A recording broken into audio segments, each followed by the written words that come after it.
Halo semua, apa kabar? Ya, kalau lihat market hari ini udah kayak pembantaian ya.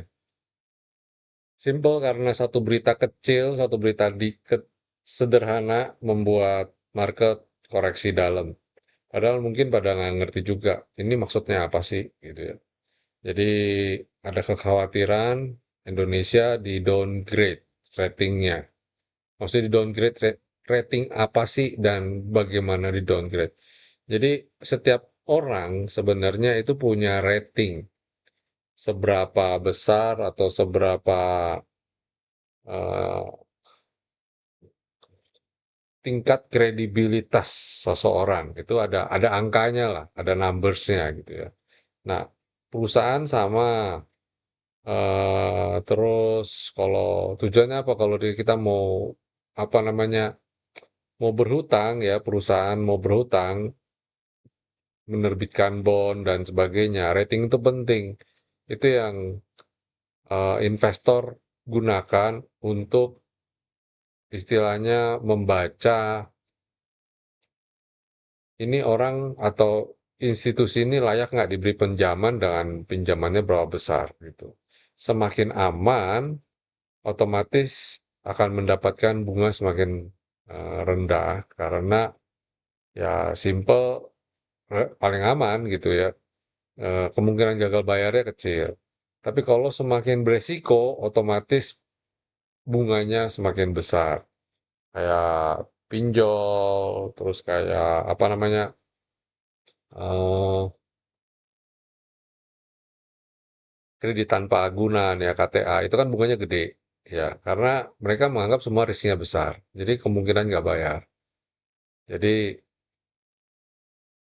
ya itu kalau turun kredit rating turun, artinya chance untuk gagal bayarnya besar gitu. Chance ya, kesempatan ya, bukan berarti pasti gagal bayar, bukan. Jadi gara-gara itu investor pada takut. Kenapa? Karena biasanya ada rentetannya, peristiwa rentetan berikutnya, yaitu ketika apa kredit ratingnya diturunin atau kurang bagus, otomatis ada outflow, foreign outflow keluar dari investasi eh, di istilahnya di pasar uangnya atau obligasi negaranya gitu ya. Terus kemudian em, currency-nya juga otomatis berpengaruh, ketekan juga karena begitu foreign keluar, yang dia beli adalah US dollar gitu ya. Jadi rupiah konversi ke US dollar otomatis US dollarnya juga naik juga. Jadi banyak change eh, kurang baiknya gitu ya dan dampaknya ke makro ekonomi ke perusahaan juga otomatis trickle down efeknya itu juga semakin besar. Nah, itu kenapa investor pada banyak yang memilih untuk makanya hari ini merah ya pada jualan. Tapi itu satu hal. Di satu hal lain ini negara ya. Negara itu berbeda sudut pandangnya. Kredit rating itu kan ya kita jadi nggak selalu kalau turun kredit rating berarti kemungkinan gagal bayarnya besar. Negara nggak begitu gitu. Kalau kalau bicara mengenai negara berbeda ya. Cuma mungkin nanti akan ada cost yang lebih tinggi. Ya, bunga yang kita bayarkan lebih besar. Itu kalau kita mau ambil pinjaman di waktu-waktu dekat gitu. Kalau kita nggak mau pinjaman gimana ya nggak apa-apa, nggak ada urusan gitu. Itu yang dilakukan sama Pak Prabowo ya. Bagaimana caranya kita memperbesar kas kita ya, eh, dan kita bisa punya ketahanan ekonomi ya.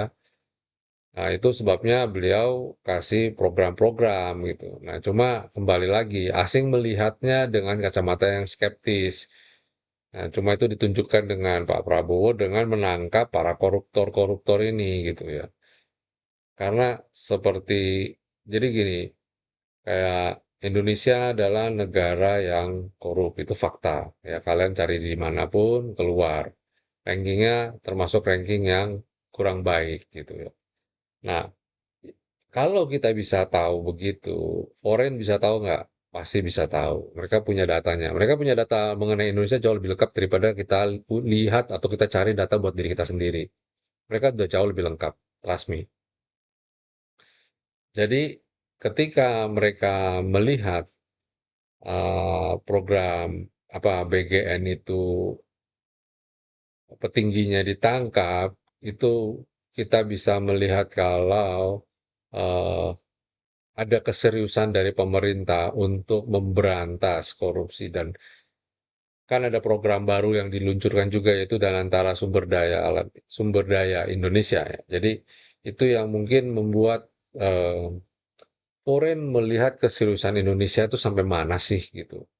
Nah, diharapkan dengan ditangkapnya ketua BGN ini ya, itu seperti memberikan bukti bahwa Indonesia itu sekarang serius nggak main-main dalam memberantas korupsi. Ya pada niat luhur, kembali lagi niat luhur ya. Kadang-kadang kan kita harus lihat juga eh, kemampuan eksekusi atau niat itu apakah benar bisa dijalankan atau enggak. Kalau enggak bisa atau niat ini tidak dibarengi dengan hasil nyata, ya itu tadi buktinya foreign pasti akan keluar. Gitu. Ya itu ya kita jadi pantau beberapa hari ke depan ya. Ini besok hari Kamis ya. Besok hari Kamis, lusa Jumat dan kembali libur lagi dan marketnya kayak begini. Jadi relatif nggak ada stock pick ya. Kalau kalian mau cari stock pick, silakan kalian nyari aja di screening aja di AMI Broker. Pada saat ini sih nggak ada stock pick yang bisa kita perhatikan. Karena yang ada, umpama pun ada, itu banyak saham yang menurut saya ya sudah relatif tinggi sahamnya. Jadi kalian lebih baik mending ini kan lagi merah nih, pantau-pantau saham apa yang layak beli, yang kalian masih yakin dengan fundamentalnya, beli ketika koreksi.